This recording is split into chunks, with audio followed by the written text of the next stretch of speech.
Roberto, it's so great to see you, and we're really looking forward to having you play the phenomenal Liszt Piano Concerto with the Stockton Symphony soon. Thank you for inviting me, Peter. It's my honor. Yeah. And so you play so many concertos with so many orchestras around the world. How many times have you done this particular Liszt concerto? The list, I think actually this is only my second time. Wow. I have an interesting story with my concertos repertoire. Uh-huh. Because when I was 16, I was studying with this very great pianist, Russian pianist Lazar Berman. Oh, And yeah. I still remember very vividly the scene. He asked me how many concertos I had in my repertoire. This was one of the first lessons with him. And I was very proud of the three concertos that I had in my repertoire at 16. And I felt it was a good thing to tell him. And he told me that I should have been ashamed of myself because in Russia, kids at my age, they would have had as many concertos as their age. So I should have had at that time 16 concertos in my Oh, my repertoire. God.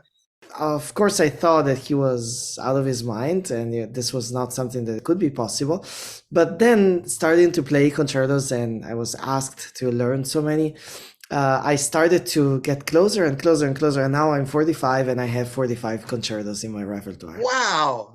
Congratulations. I don't think we'll take up the Zoom interview by having you name all 45 of them, but No, that's the two lists are there, but I didn't play them as much as other concertos, Beethoven, Schumann, Chopin, Brahms, the big ones, Rachmaninoff.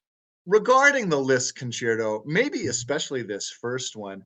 Unfortunately, it's been kind of popular to diss Liszt in the piece and Exactly. say, it's just all virtuoso fluff and everything. But I think it's a great piece. Oh, I'm a Liszt lover. I'm a Liszt fan since I'm a young pianist. So I adore everything he writes. But in this case, in this concerto, he chose to be different. He never goes into being superficial. The music is just too inspired. It's too beautiful. The themes, they're just perfect, in my opinion. I mean, it works perfectly. That's great. So Yeah. why don't we kind of rewind historically a little bit? Because by the time you were 16, you're already studying with Lazar Berman. And so what got you to that point? When did you first become attracted to music, to playing the piano? What started it all? Yeah, I don't come from a musical family, so it was very, very random. I received a gift from my godfather, actually.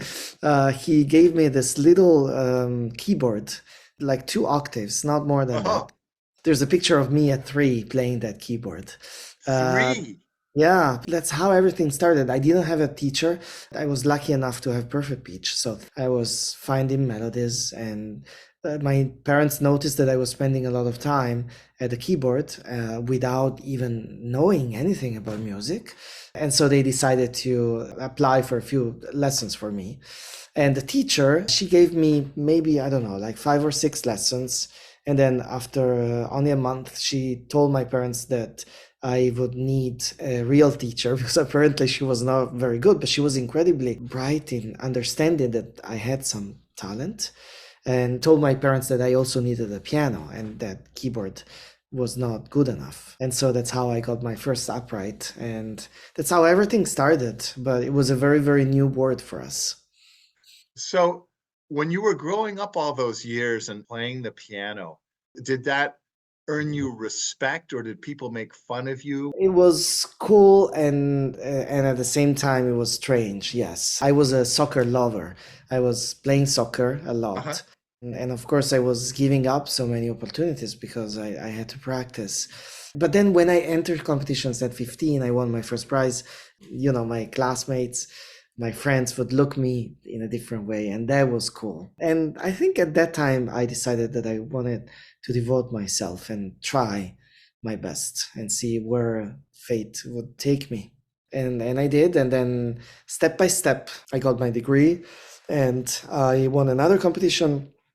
And at that competition, I met a teacher who was teaching at École Normale Courtauld in Paris. And so Oh, I decided to follow him there.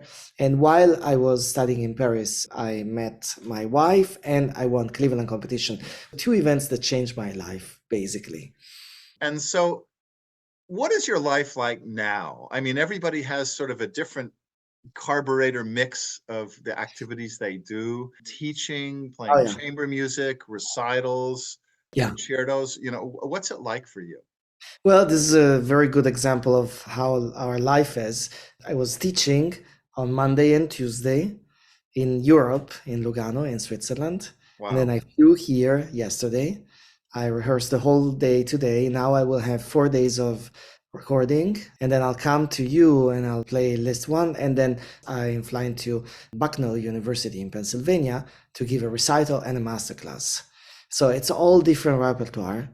I have a family, I have 3 daughters. You try to learn to combine things. And I teach in 2 schools at the moment. So for a long period of time, I lived in the US because I taught at Boston University first and then at Indiana University, Jacobs School of Music. Yeah. Then last year, we decided as a family to go back to Europe because I got 2 professorships, one in Lugano, Concerto in Switzerland, and the other one at Royal Northern College in Manchester. We loved, of course, being in the US, but we come from Europe, so we felt that it was time to go back.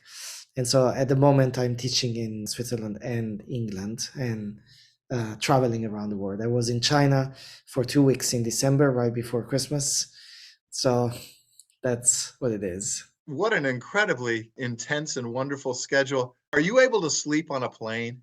Yes, I learned how to sleep on a plane. I Yeah. am so jealous. I'm not Yeah. able to sleep on a plane. And so, you just came over. Do you get jet lag or you're able to adjust Of quickly? course, I can feel a little bit of jet lag, but usually it goes away in a couple of days. Oh, So, that's terrific. Now, it's going to be so great that we're finally getting to work together oh yeah, because this is a plan that's actually been on pause since the yeah. pandemic shutdown. And we're so grateful that it's finally coming to pass. Thank you very much. Yes. Okay, mille grazie. Okay. Prego. Bye. Thank you.